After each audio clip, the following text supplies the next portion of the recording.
এই ভিডিওটা দেখুন। আসসালামু আলাইকুম। ওয়ালাইকুম আসসালাম। আমি কি মিস্টার আসানের সাথে কথা বলছি? জি বলছি, আপনি কে বলছেন কি?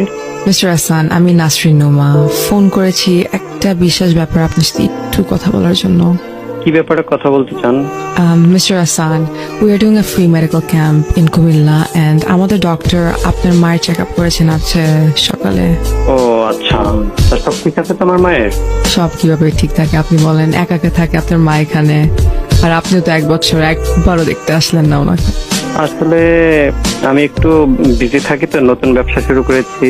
বাট আমার এক খালা আছে যিনি সবসময় মায়ের সাথে থাকেন, ইভেন মায়ের দেখাশোনাও করেন। হ্যাঁ হ্যাঁ, আমি জানি উনি নিয়ে আসছিলেন আমাদের ক্যাম্পে আজ সকালে। ওনার কাছ থেকে আমি সব জানতে পেরেছি, তাই আর কোনো উপায় না পেয়ে আপনাকে কল করলাম directly. Anything serious? Mister Hasan, আপনার মায়ের ফিজিক্যাল কন্ডিশন একদমই ভালো না।